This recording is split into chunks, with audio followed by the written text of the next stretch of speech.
Hoje eu quero que vocês abracem comigo o 5º capítulo do livro de Daniel. O livro de Daniel, o 5º capítulo do livro de Daniel. Eu suponho que mais do que qualquer outro livro na Bíblia, este livro prediz o futuro, a menos que seja o livro de Apocalipse. E quando você ler o livro de Apocalipse, sempre leia o livro de Daniel. O livro de Daniel em uma mão, o livro de Apocalipse na outra. E então, à sua frente, o jornal diário, e tudo isso se conecta, porque Daniel é um livro de profecia. Mas a coisa sobre a qual eu quero falar hoje em Daniel é um incidente que aconteceu em sua vida, que eu acho que tem relevância para o que vemos acontecendo hoje em nosso mundo. E neste capítulo para o qual estamos virando, não vou tomar tempo para ler para vocês, eu vou contar para vocês. É a história de Daniel já em Babilônia. Ele havia sido levado para a Babilônia de Jerusalém. Jerusalém havia caído sob o julgamento de Deus, como Jeremias havia predito. Todos os julgamentos que Jeremias predissera, todos os julgamentos que os profetas predisseram, já se realizaram ou ainda vão se realizar. Esta é a palavra de Deus, é uma palavra infalível, e em muitos lugares nas Escrituras a Bíblia prediz aquele dia futuro de julgamento e aquele período futuro de julgamento que está por vir sobre o mundo. Bem, Jerusalém havia sido julgada como Jeremias havia predito. Ele disse que, a menos que Jerusalém se arrependa de seus pecados, ela seria julgada, e o julgamento chegou. Entre aqueles que foram levados cativos por Nebuzaradã, 1.500 milhas. De distância estava o jovem Daniel e seus amigos, que eram apenas adolescentes. E eles foram levados para a Babilônia, e Daniel era um dos jovens que haviam sido escolhidos especialmente por Nebuzaradã para serem levados para a Babilônia e treinados em seu palácio, e treinados em todas as artes e ciências dos babilônios. Agora, quando este capítulo se abre, Nebuzaradã está morto. Daniel havia sido um amigo e um profeta, e um primeiro-ministro para Nebuzaradã, o grande rei. Mas agora ele foi mais ou menos esquecido, porque um jovem está agora no trono pelo nome de Belsassar, que era o neto de Nebuzaradã, o grande rei. Agora, Babilônia naquela época era o maior império do mundo, era a nação mais poderosa do mundo, era a nação mais rica do mundo. E a Bíblia pinta Belsassar, o rei, como jovem, rico, poderoso, mas ao mesmo tempo egocêntrico, autocentrado. E a Bíblia ensina que Deus odeia o orgulho, e Jesus iria dizer anos depois em Mateus 23, e qualquer que a si mesmo se exaltar, será humilhado. Se você tenta mostrar o quão grande você é e deixa Deus de fora, ou se você age como se pudesse resolver seus próprios problemas e organizar sua própria vida sem a ajuda de Deus, Deus diz que vai te derrubar. E então, ele era um homem que era muito despreocupado. Ele era um playboy, amava o conforto e amorava o prazer. E a Bíblia diz, ai daqueles que estão em descanso. Nós na América estamos em descanso em comparação com o resto do mundo. E assim Belsassar acabara de ganhar algumas vitórias militares. E seu pai, que era um grande general, estava nas fronteiras liderando-os de vitória em vitória. E assim, ele decidiu que queria celebrar. E ele decidiu ter uma grande festa, e seria a maior festa que Babilônia já viu. Babilônia com todo o seu glamour, Babilônia com toda a sua riqueza, Babilônia com tudo o que tinha, ele disse que teriam a maior festa na história do mundo. Então ele ordenou as melhores dançarinas, os melhores vinhos, as melhores comidas, e enviou um convite a 1000 de seus senhores e damas ao redor do império para vir, e em seus carruagens joias eles vieram. E naquela noite, enquanto estavam festejando e dançando e bebendo nos jardins suspensos que Nebuzaradã havia construído para sua esposa Mediana, uma das 7 maravilhas do mundo, Belsassar ficou intoxicado. Lá estava ele, rei de um império, mestre de um banquete, o centro de toda a atenção, dançando a noite inteira. Mas a Bíblia diz, não sejam enganados, Deus não é zombado, porque tudo o que um homem semear, isso também colherá. Belsassar, cuidado, o julgamento está chegando. Você está indo longe demais, a um ponto além do qual a paciência de Deus não irá. Há uma linha desenhada entre nações e indivíduos, e em famílias e em comunidades.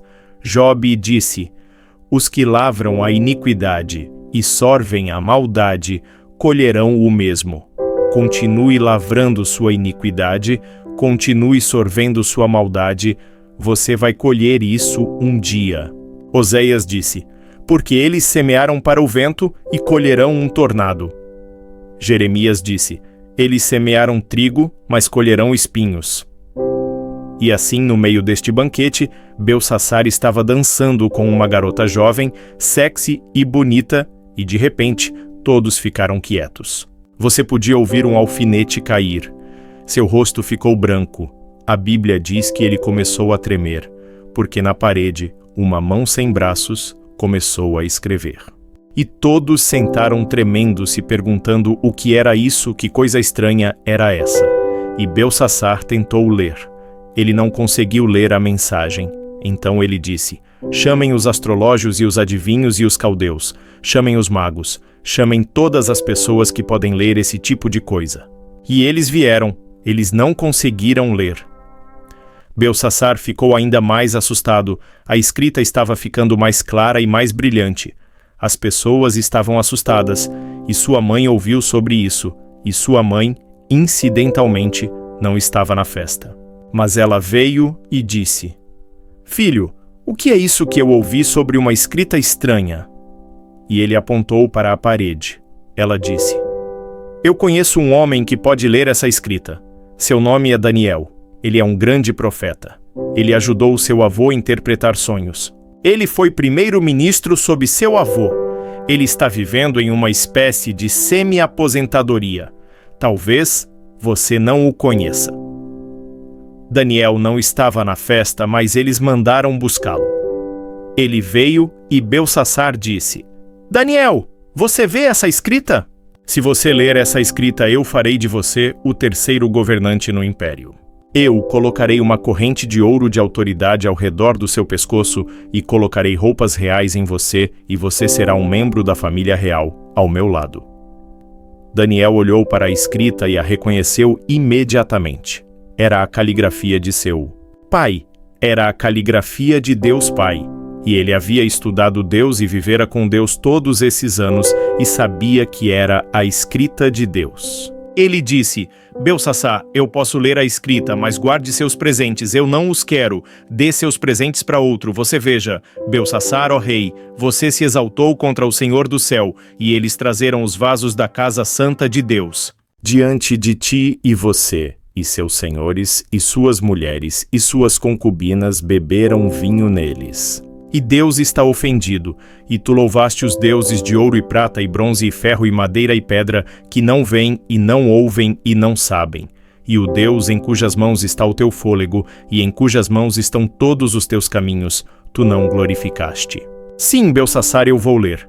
Deus havia dado a Belsassar tudo o que ele tinha, até a capacidade de rir, sua comida, sua bebida, seu poder, suas riquezas, tudo havia vindo de Deus. Mas ele não agradecera ao Senhor por isso. Daniel disse: certo, aqui está a escrita, Mene, Mene, Tekel, Uparsim. Esta é a interpretação. Mene, Deus numerou o seu reino e o finalizou. Belsassar, você está finalizado, seu último dia foi passado na terra. Tekel, você foi pesado nas balanças de Deus e achado faltando. Peres, o seu reino foi dividido e dado aos medos e persas. E, enquanto estavam no banquete desconhecidos dos babilônicos, o grande rio Eufrates estava sendo desviado de seu curso e o exército medo-persa escorregou sobre o leito seco do rio. E naquela noite, Babilônia caiu para os medos e persas. Belsassar foi morto.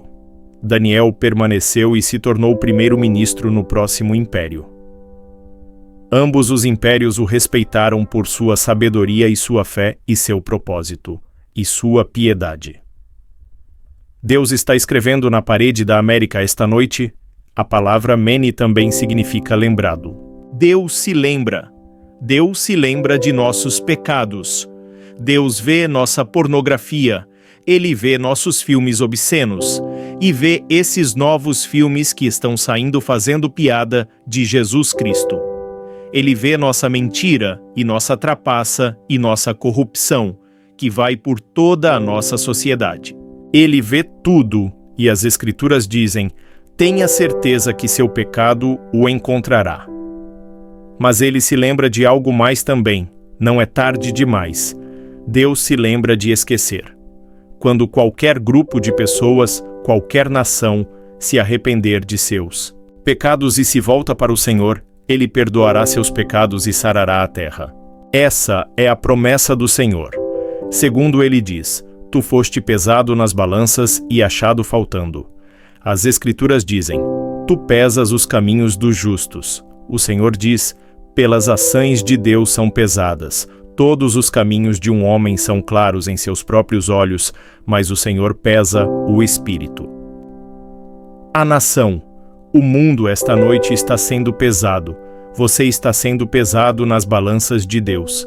Nossos pecados são grandes aos olhos do Senhor e estamos sendo pesados em suas balanças, e muitos líderes pensantes acreditam que a mão já está na parede e o julgamento já está começando a ocorrer.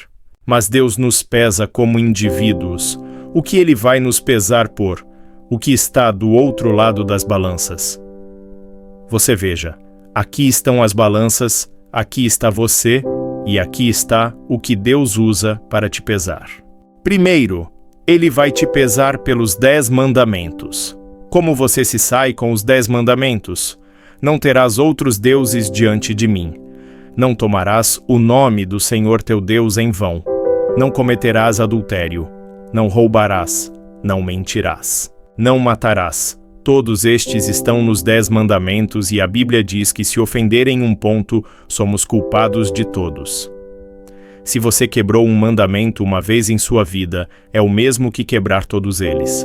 Bem, você diz, claro que eu quebrei pelo menos 1 ou 2 deles. Bem, então você é culpado de todos. E é por isso que a Bíblia diz que somos todos culpados. É por isso que Jesus disse: vocês que estão sem pecado, lancem a primeira pedra contra esta mulher surpreendida em adultério. Nenhum destes líderes religiosos podia fazer isso, porque todos temos pecado.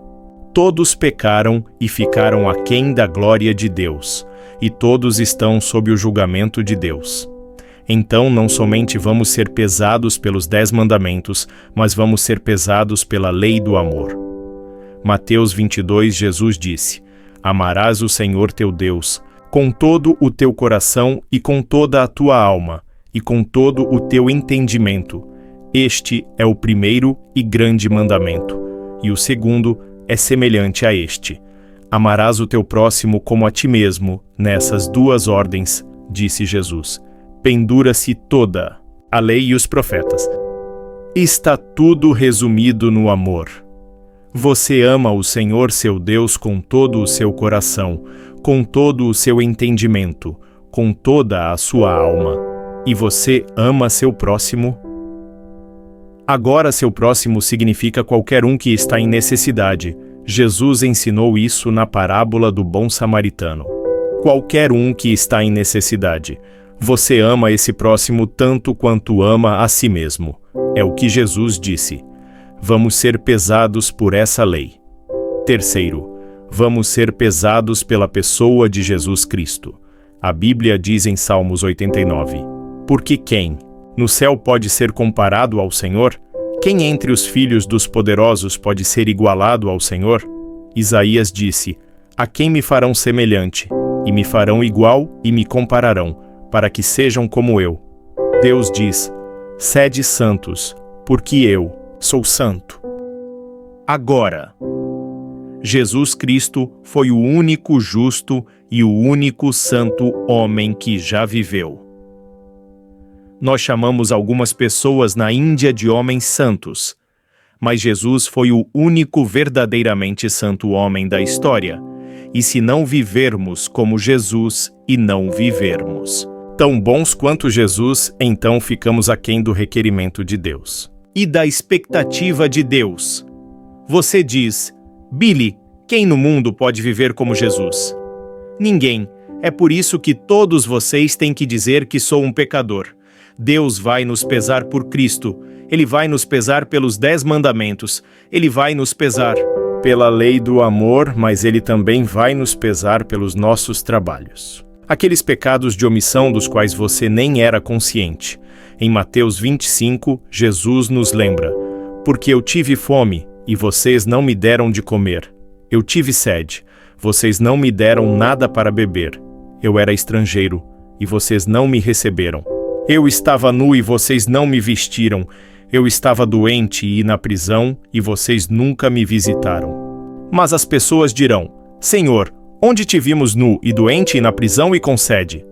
Então ele respondeu assim: enquanto não o fizestes a um destes mais pequenos, não o fizestes a mim. Agora isso toca cada pessoa neste arena. E ficamos aquém, e então Jesus pronunciou o julgamento. Ele disse: aqueles que são culpados do pecado de omissão, e estes irão para o castigo eterno, mas os justos para a vida eterna. Você diz: bem, Billy, eu estou devastado. Como qualquer um de nós pode pesar o suficiente? Não podemos.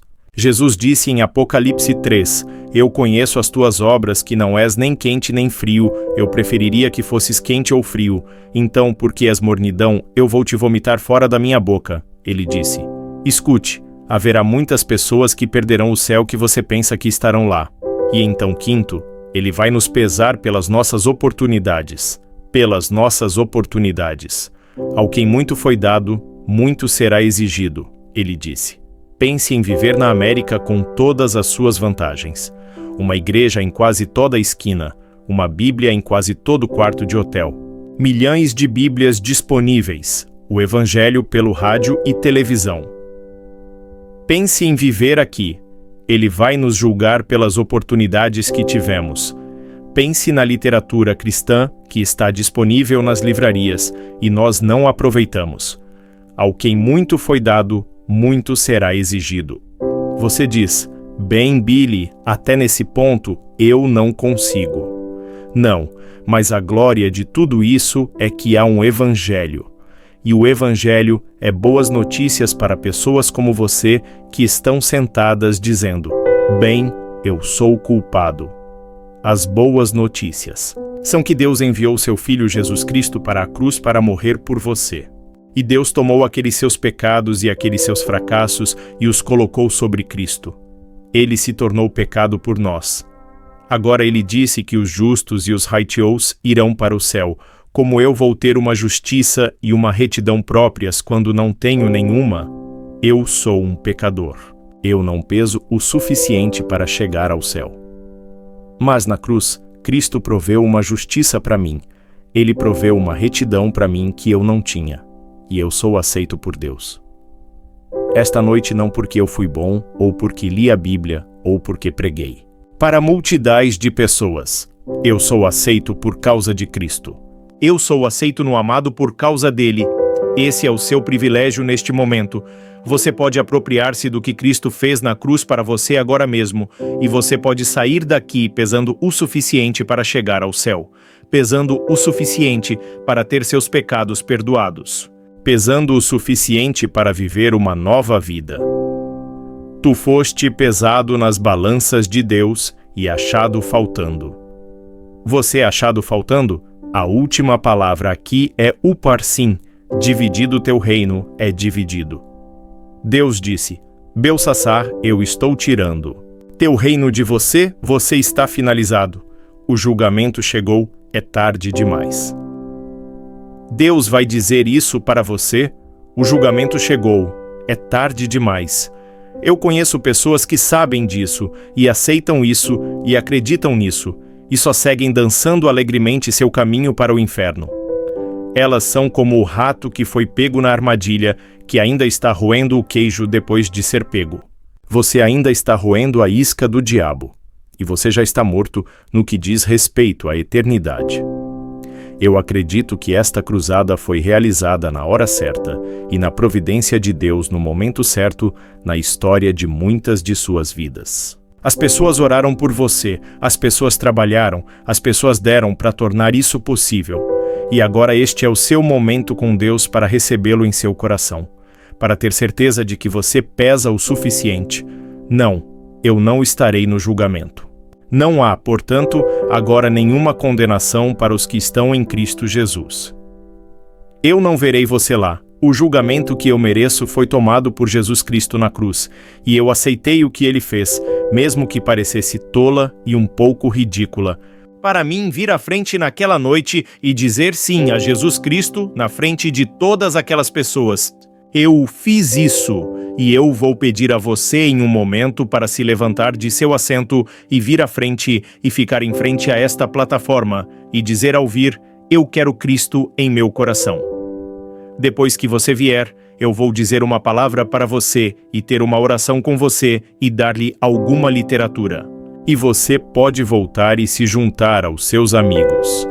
Mas não deixe esta tarde passar até que você tenha dito sim a Jesus Cristo, porque você pode nunca ter outro momento como este.